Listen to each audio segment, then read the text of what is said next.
আমি জানি আমি এখন ঘুমের মধ্যে আছি। আমি এটাও জানি এই ঘুমের মধ্যে স্বপ্নে আমাকে প্রতিদিন স্বপ্নাও তুমি।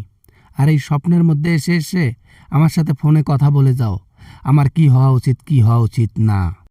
হ্যালো, তাহলে তুমি বুঝতে পেরেছো যে আমি ফোন করেছি। আমি ততদিন পর্যন্ত তোমাকে ফোন করব স্বপ্নে, স্বপ্নে যাব ততদিন পর্যন্ত যতদিন তুমি দুনিয়ার বুকে আসো। বুঝছো? হ্যাঁ। এমনিতেই আমি অনেক প্যারার মধ্যে আছি। প্রতিদিন আমাকে না হলেও 500 হালি ডিম দেয়। এই 500 হালি ডিম যে কিভাবে নেই সেটা আমি জানি। এই কষ্টের চাইতে একবারে উপরে যাওয়া অনেক ভালো আমি মনে করি। আপনি যে অন্যায় করেছেন সেটার জন্য এটা ন্যূনতম শাস্তি। আপনার শাস্তি মাটির নিচে হবে। আল্লাহ তাআলা আপনাকে নিজ হাতে শাস্তি দিবেন। বিচার দিয়েছি আল্লাহর কাছে, উনি নিরাশ করবেন না কখনো। ঠিক আছে, দুনিয়ার বিচারের দরকার নেই, আখেরাতেই বিচারটা হোক। কিন্তু এখানে তো লোড নিতে পারতেছি না। আর কত আর কত আর পারতেছি না আর পারতেছি না। এখন দেখি উট পাখিরও ডিম দেয় মাঝে মাঝে। দেবে তো, আরো কত কি দেবে। তবে দুনিয়ার মধ্যে এরকম অনেক মেয়ে কখনো সুষ্ঠু বিচার পায় নাই, অনেক বাচ্চা সুষ্ঠু বিচার পায় নাই। তাদের মধ্যে আমিও একজন, হয়তো পাবো না বিচার। তবে যেখানে বিচার পাবো সেখানে তো বিচার দিয়ে দিছি। এ বিচার থেকে কখনো মুক্ত নাই, এ বিচার হবেই। আমার এখন পস্তাইতে পস্তাইতে জীবনটা শেষ হয়ে যাচ্ছে।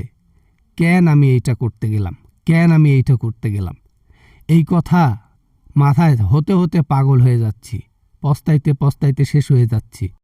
আপনি আমার উপর একটুও দয়া দেখেন নাই। আপনি শুধু আপনার মনকেই শুনেছেন। আমার চোখের পানি আপনি দেখেন নাই। আপনার আমার মায়াবী চোখ আপনি দেখেন নাই, মুখ আপনি দেখেন নাই, দয়া করেন নাই। এটা আমার সবচেয়ে বড় ভুল। কেন যে আমি করতে গেলাম। মানুষ রূপে আমি একজন শয়তান ছিলাম সেই দিন। আমি জানতামই না যে এরকম কিছু একটা করব, কিন্তু করে ফেলেছি। অন্যায় যেহেতু করেছি শাস্তি তো পাবই। তাই নাকি? শাস্তি তো অবশ্যই পাবা, কিন্তু এই শাস্তি আর শাস্তি নয় তো। তোমার আসল শাস্তি কোথায় হবে জানো? যখন তুমি মারা যাবা, মৃত্যুর পর আল্লাহর কাছে গেলে সেই শাস্তি হয় আসল শাস্তি। না মানে আমি আমাকে সারা জীবন কি জাহান্নামে থাকতে হবে এই কাজের জন্য? আমি আমি জাহান্নামে থাকতে চাই না। আমি আমি আমি আমি জান্নাতে যাইতে চাই। আমি আমি আমি জাহান্নামে জীবনেও যাইতে চাই না। জাহান্নাম তো অবশ্যই, ওটা তো দুনিয়া থেকে সার্টিফিকেট আপনি নিয়েই নিছেন, জাহান্নামে যাবেন। জান্নাতের দরজা আপনার জন্য চিরকালের বন্ধ থাকবে। আল্লাহকে বলেছি যেন উনি জান্নাতে কখনো না যেতে পারেন। এই স্বপ্ন ভাঙ, এই স্বপ্ন ভাঙ। এই স্বপ্ন আমাকে আরো কুরে কুরে খাচ্ছে। প্রতিদিন স্বপ্ন দেখি আপনি আমাকে এসে এটা দেখান ওটা দেখান।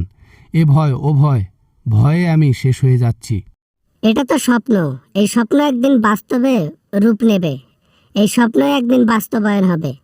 সেদিন আমি ওই দিক থেকে হেসে হেসে দেখব, আর মনে মনে ভাববো আল্লাহই দিল আমাকে সুষ্ঠু বিচার। বাবা না মানে আমি আমি আমাকে ক্ষমা করে দাও, ক্ষমা করে দাও, আমাকে মাফ করে দাও, আমাকে মাফ করে দাও। তোমার পায়ে পড়ি, তোমার হাতে ধরি, তোমার আমি পায়ে পড়ি, তোমার পা ধরি, প্লিজ আমাকে মাফ করে দাও। আমিও তো সেদিন কান্না করে করে বলেছিলাম, ভাইয়া আপনি আমার সাথে এমন করবেন না, ভাইয়া আপনি আমাকে ছেড়ে দেন, আমার বাবা অপেক্ষা করতেছেন।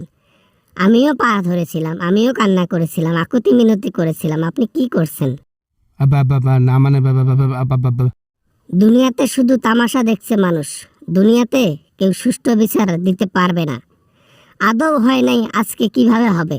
তাই তোমার বিচারের জন্য অপেক্ষা করলাম শেষ জায়গায়। Good bye.